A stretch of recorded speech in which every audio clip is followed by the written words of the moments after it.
Lithuanian President Dalia Grybauskaite is used to making appearances on the international stage. Those who know the president well say she particularly enjoys this part of her job. At a recent conference in Oslo, participants discussed the European financial crisis. Grybauskaite explains how Lithuania's economy has held up so far. Now, Lithuania already in 2011-2012 started to grow by 5-6%, and this year we expect about more than 3% growth. That's the result. The financial crisis hit Lithuania later and harder than most other countries. In response, the government slashed its budget and was thus able to pull itself out of the financial crisis without international financial aid. But that's our experience. Average cut of wages was about 20% for 2 years. 20%. Average of pension cuts, 5%. Thank you. The measures were drastic, but the government was convinced there was no alternative.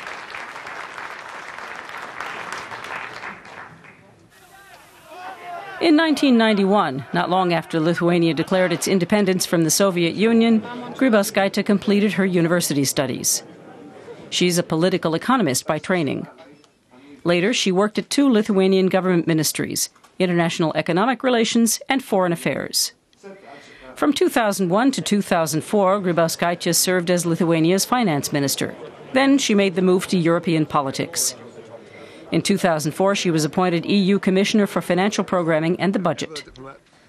Grybauskaite is said to be a tough negotiator, especially when it comes to defending her country's interests against those of more powerful European Union members. She believes that since Lithuania is an EU member state, it must carry out EU policies to the letter. She wants her country to be the EU's star pupil. Lauras Bielenis is a professor of political science at the University of Vilnius. Bielenis has written 2 biographies of President Grybauskaite and believes that her leadership abilities leave something to be desired. You've got to take a look at her personal history. She started out as a bureaucrat, a government administrator. Her primary concern is to follow the rules to the letter. But good politicians need imagination. They should also be independent and able to think strategically. In 2009, as the effects of the European financial crisis were being felt across the continent, Grybauskaite returned to Lithuania to run for president. It was a nasty campaign. For example, she was accused of being a KGB agent.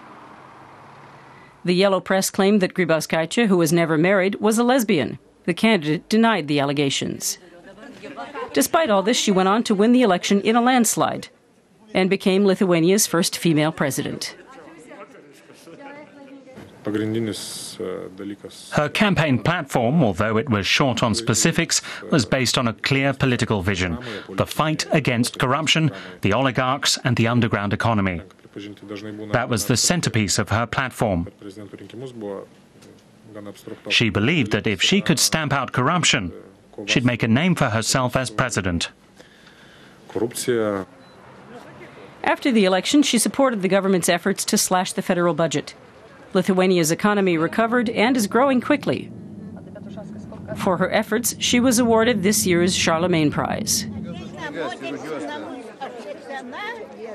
It is prize not for me, really. It is prize for my people, for handling and for patience to handle this situation, economic difficulties which we had during last few years.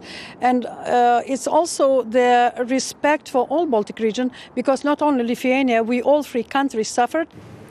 Grybauskaite is an ardent supporter of European unity, and most political analysts agree that the Charlemagne Prize was one of the highlights of her career. The European Union plays an important role in her plans for the future. Her presidency is just one point in her political career. She wants to return to Brussels, preferably in a senior post in the EU Commission. If that happens, Dalia Grybauskaite will be able to look forward to more of these appearances on a larger stage. The Americans created 250,000 jobs, and then in March we hear that they